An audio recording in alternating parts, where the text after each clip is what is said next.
Viking Sports and Promotions followers. So today we've got another interview for you.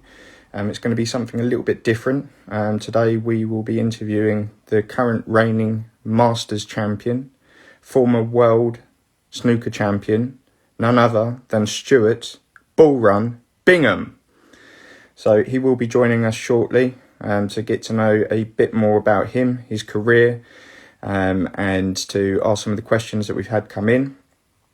What we will be looking to gain is just a bit of understanding about his career, what he wants to do before his career comes to an end, and what he wants to do after potentially as well. So we will get him on in just a moment, but before I do, I just want to give a big shout out to MC Colin Phillips, who has helped us in being able to get this exclusive interview today. So I want to give him a big shout out. He's a great guy. You can follow him on Facebook and Twitter. And he's got some big things coming up, hopefully in 2021, when we can get events back and running again. So I'm just going to get Stuart in. So if you just give me a couple of moments and he will be with us.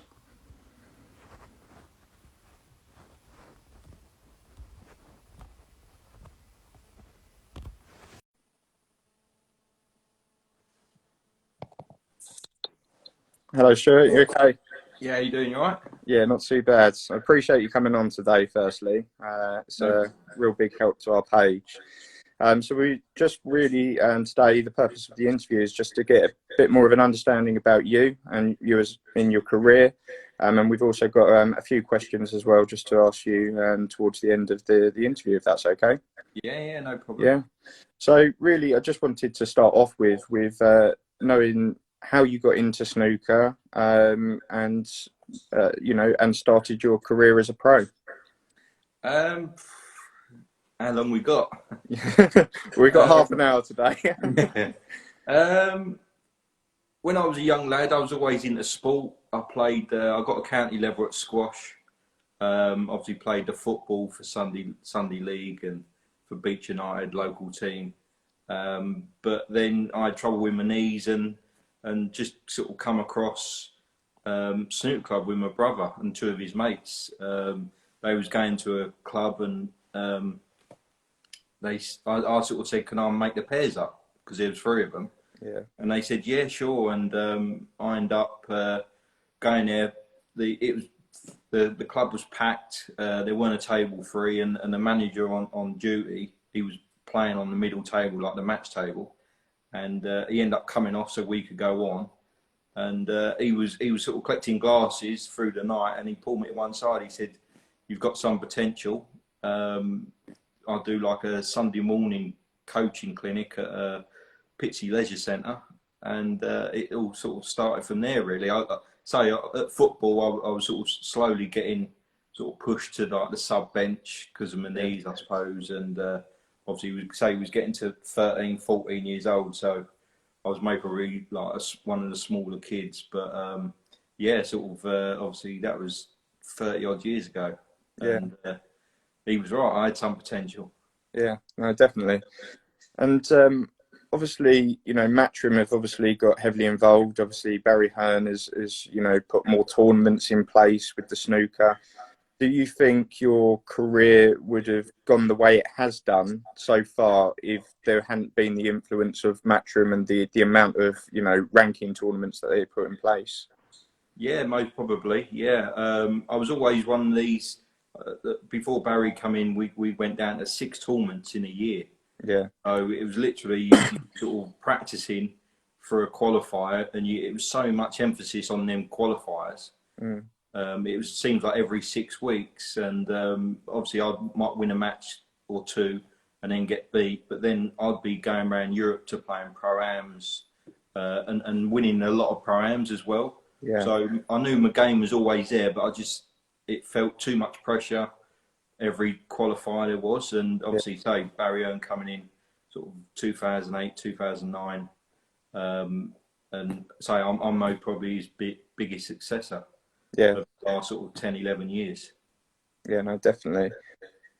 Obviously, things have completely turned and flipped on its head really this year with obviously the COVID situation and obviously fans not being able to be in arenas.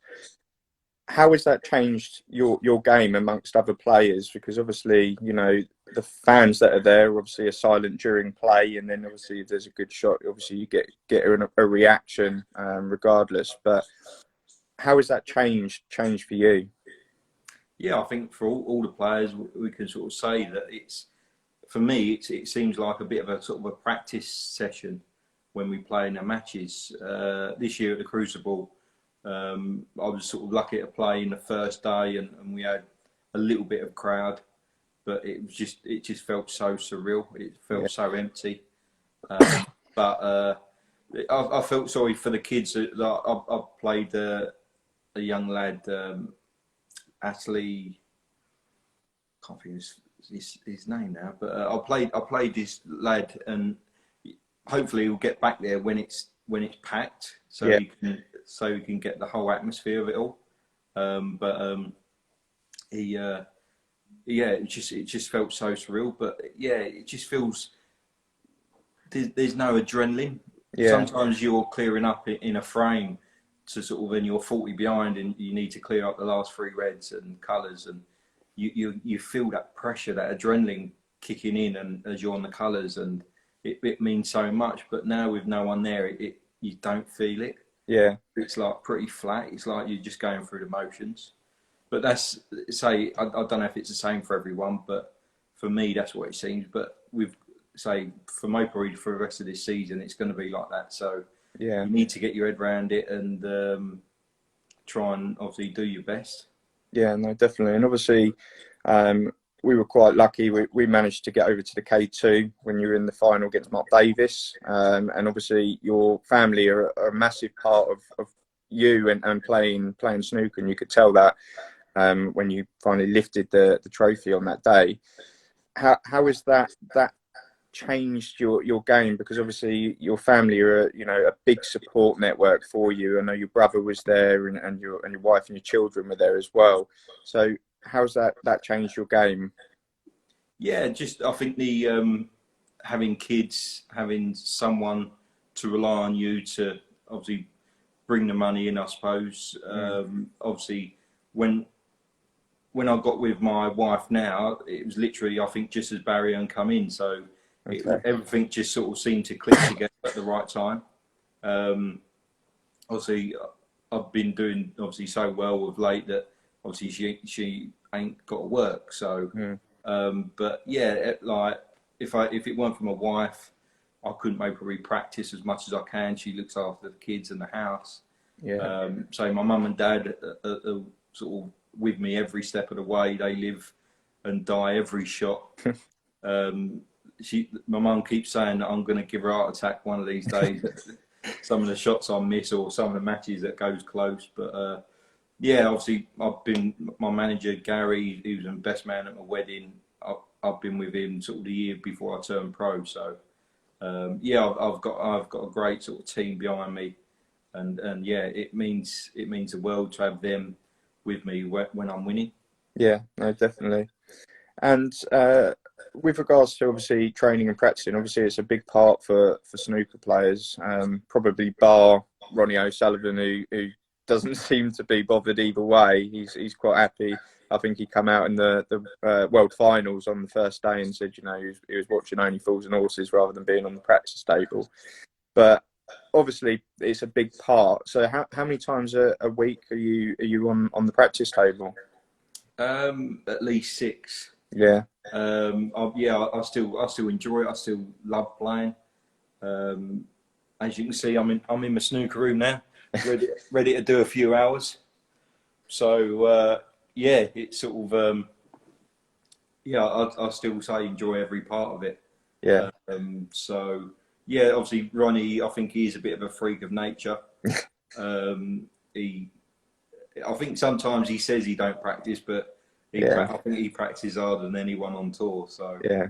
but yeah, he's yeah. Just I say I still love everything about the game. Yeah, and what is it that you're specifically trying to work on at the moment? Is there anything that you work on? Because obviously there's players with, you know, assets that are better than others, and obviously they'll work on them. So what sort of things are you trying to work on and improve in your game? Yeah, recently, I'm trying to think, when was it? Just as lockdown finished, I got with a new coach, Gary Filtness. Used to be a player back in the day, before I was born, I think. But yeah, no, we're sort of working on sort of a bit of old school, bit of like sort of playing some lines and some old routines. But my break building has always been my strength. I think if you're a good break builder, you've always got a fighting chance. Yeah, But maybe probably my safety, and as I'm getting older, my eyesight's are going. yeah, So I'm sort of every sort of 6 months I'm getting them checked out. Just obviously before the Masters this year, I was trialing out some contact lenses. Um, Obviously took them out a couple of days before, but it just weren't happening with my yeah, eyes. But obviously I don't need them because I end up winning that tournament. But yeah, it is slowly going. I'm like sort of, it seems close in, I can't see, but length, sort of the end of the table, it seems I'm okay. But I'm just sort of catching maybe probably a few safety shots a bit thick when yeah. I'm trying to aim thin. So I just need to work on that really, I think. Okay, and obviously, current Masters reigning champion. That event is phenomenal. The arena is fantastic. Again, we've had a couple of times that we've been up there. What is your favourite event that you've taken part in, and favourite arena that you've been a part of? I think that last year, some of the matches, I'm going goose pimple just thinking about it. I remember the semi-final match with Dave Gilbert. I think it was 3-1 at the break. We come back and the crowd just didn't stop clapping and cheering for literally about 2 minutes. And Yeah, me and Dave Gilbert looked at each other and it was like, wow, this is unreal. And even like obviously the world final, coming down the stairs, where as a young lad always watching it, seeing the people walk down the stairs in the final session, and then being that person walking down them stairs, it was a bit like, this is really weird. yeah, And then when I sat in my chair, I remember seeing Sean Murphy coming down them stairs. I'm like, that's what I'm used to. yeah, Not me, like watching other people, and little things like that stick in your mind. But obviously the Ali Pali, I always go up just over Christmas time watching the yeah, darts. I'm sort of obviously a big dart fan, big boxing fan for ages, and I've been to Ali Pali last, I don't know, however long it's been there, I think. yeah. So I was even at the Circus Tavern when it was there. Wow. So yeah, it's unbelievable atmosphere. Get looked after. Obviously, Barry Earn and Matchroom do Yeah, that, so sort of they look after me there, which is good. But yeah, then to go back a couple of weeks later and perform in front of about 2,000 people, it's yeah. normally a bit daunting, a bit scary, because there's only that one table, and you can't hide. No. There's like qualifiers, and there's sort of 8 other tables. People, if they're bored with you, they can go and Yeah, watch another table, but you've got to be there, be counted, and say you just yeah, got to try and get on with it. yeah. And obviously, this year was a strange year for the Crucible. Obviously, the opening day, and then obviously, them being told that there was no one allowed in, and then obviously, luckily enough, there was fans that were able to be in for the final. Obviously, a reduced crowd as on the first couple of days there. How do you think you would have coped with being in the final and with that reduced capacity? Obviously, it's fantastic to have people in on the final day, but how would you have coped with that? Do you think it would have just been the same having the crowd, or a bit Um, different? I was speaking to Kyron Wilson, obviously, who lost to Ron in the final. He said it took him a while to sort of get used to it, because for the last sort of 2 weeks there was no one, Yeah, and then all of a sudden to have that little bit of crowd chatting, "Come on, Ronnie." Normally it's like there's 990 odd people there. Normally it's 980 saying, "Come on, yeah, Ronnie." But yeah, he said it was weird just because someone shout out, you could actually pinpoint where they are in the crowd, yeah, where normally you can't. And he said it just took him sort of maybe like a session to get used to the crowd being there. Yeah. Say like I was saying earlier about the lads who first qualified, it's a totally different atmosphere. You've got that different pressures of performing in front of people, where it can get on top of you when like you start missing a few, you get embarrassed. Yeah. So it's all them little things like that. Yeah, and the thing was, we were quite lucky to actually attend the final session, albeit one frame, but it was a phenomenal arena, and I was kind of expecting it to be bigger than what it was. It's actually quite compact, the actual arena itself and where you play, and it kind of shocked me that there could be two tables in there for like the first 2 weeks, and then obviously it goes down to one table. But even with the one table, it's quite small, isn't it? Yeah, it seems like the one table's a perfect arena for it. Yeah, I remember obviously 2015. The following year, obviously, I remembered it as the one table. When we come back the following year, it was like, this looks so tight now. yeah, Yeah, it just seems like you say, so tight. It's one of the best venues for the history and the yeah, crowd and the atmosphere and everything. When you go sort of backstage, you'll be so surprised. Sort of there's wires and yeah, sort of corridors, and it on the outlook, what people see, it looks unbelievable. yeah, Obviously, backstage, it ain't all sort of glamour, yeah, but it is what it is. That's what makes the Crucible, I think, for us players going there and playing. yeah. And touching on obviously the English Open, which you won as well. Obviously that was at the K2. What did you make of that venue? Because obviously it was very different to anything else that's really out there. So how did you find the arena? Because obviously there was comments made, and obviously they made amendments the following year. But obviously, how did you find the arena? Because it's very big and open, so there's a lot of echo in there. Yeah. Obviously, I loved it, Yeah, especially that year. No, it's one of those things. Some people like different venues, and some people don't like different venues. Obviously, I remember the person saying it smells like a Kazi and this and that. yeah, Luckily, I ain't got no sense of smell. So, but yeah, it was a massive place. It had obviously squash courts, bowling greens. I remember we yeah, had to walk past bowling greens to go to the practice tables and obviously to the venue itself, to the arena and that. But yeah, it was good to, I think, mix round, and it was a massive complex. yeah, Say you could put a table anywhere. Obviously, I'm one of these players that I'll play in my back garden yeah, or in a garage or whatever. But yeah, I thought it was a good venue.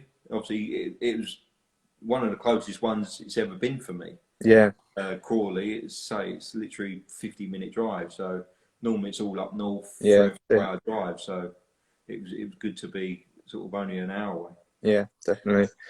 So I have a lot of tattoos, and I know you've got a phenomenal back piece that you're obviously still working on. I just wanted to for the followers really just to get an understanding, because people may not be aware, because obviously you don't go in there into the arenas topless. Obviously, there's some fantastic pieces on there. What are they all about? I it started off. I had my son's name on the top. Yeah, here we go. Where are we? There.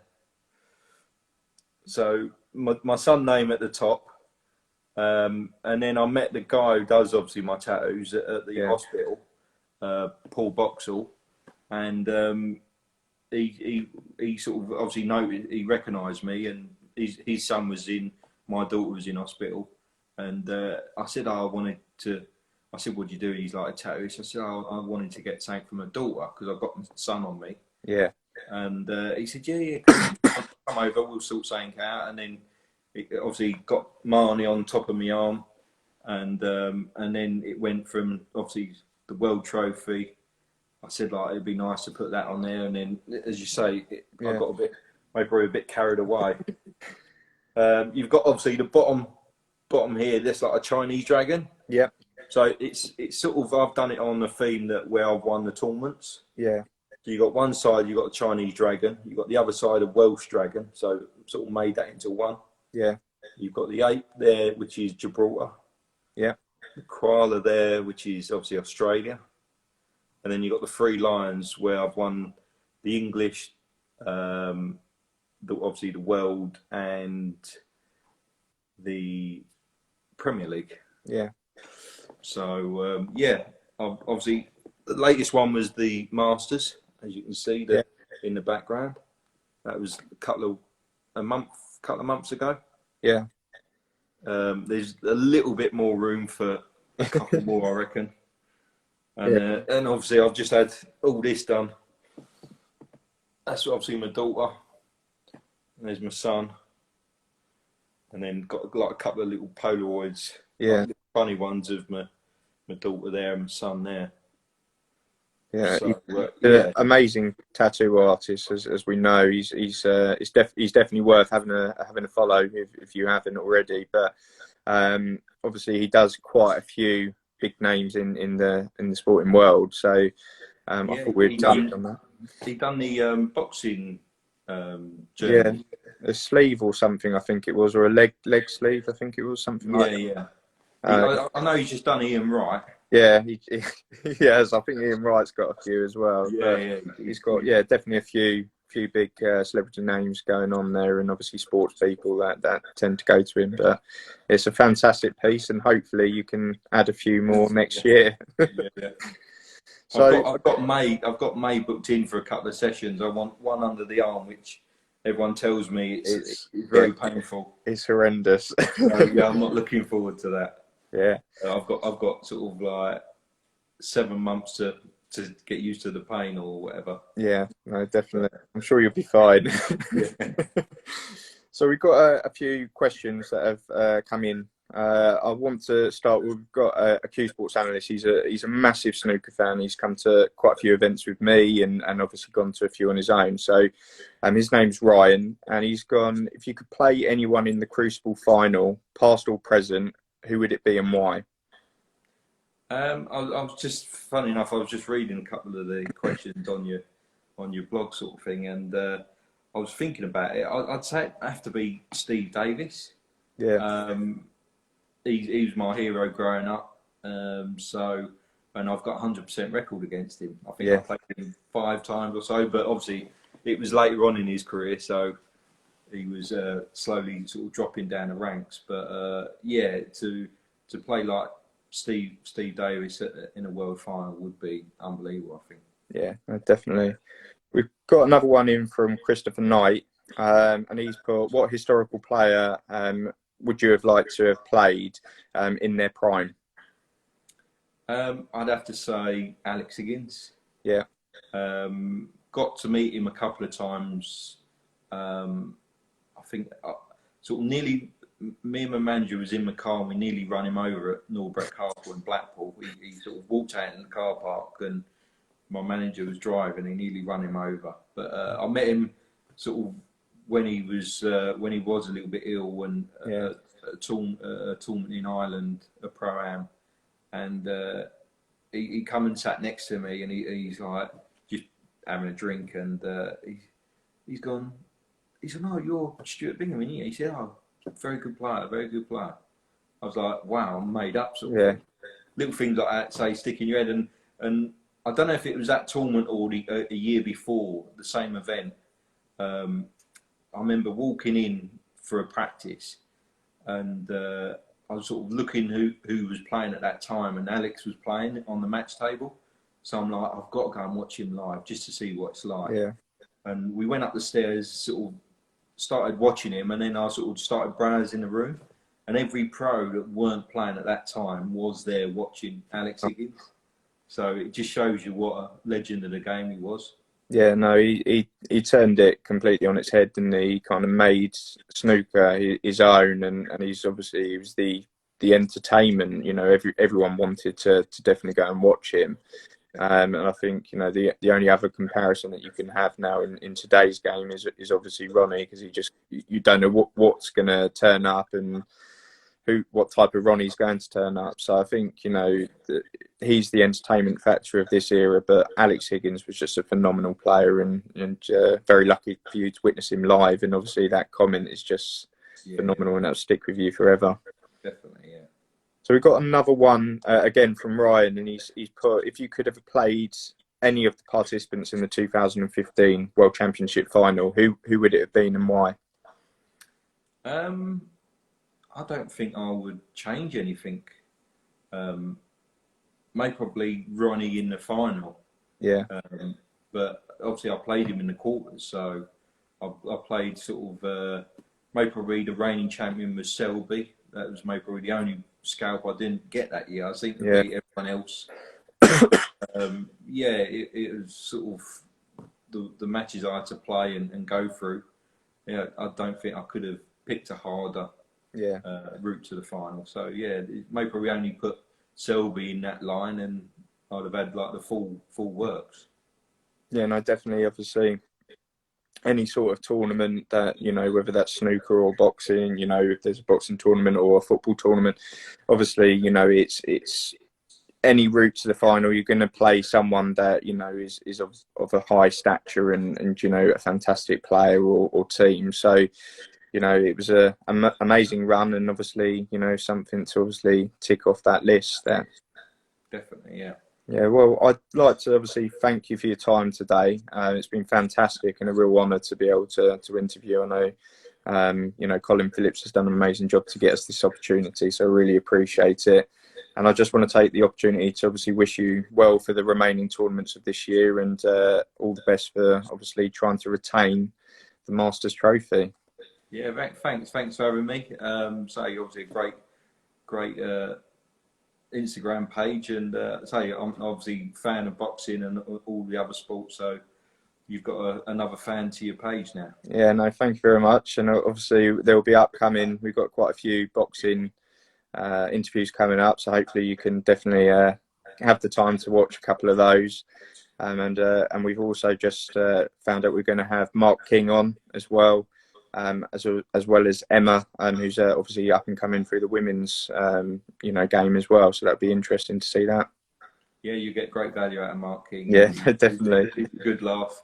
He obviously he needs to have some good sort of well wishes. He's obviously just been diagnosed with COVID, so he couldn't make the last qualifier. So hopefully he gets well and gets through it. So yeah, no, definitely. And Emma's a great player coming through. She was coached by my coach now, Gary Filthy. Oh. So she's I think she's got a bright future in front of her. Yeah, no, definitely.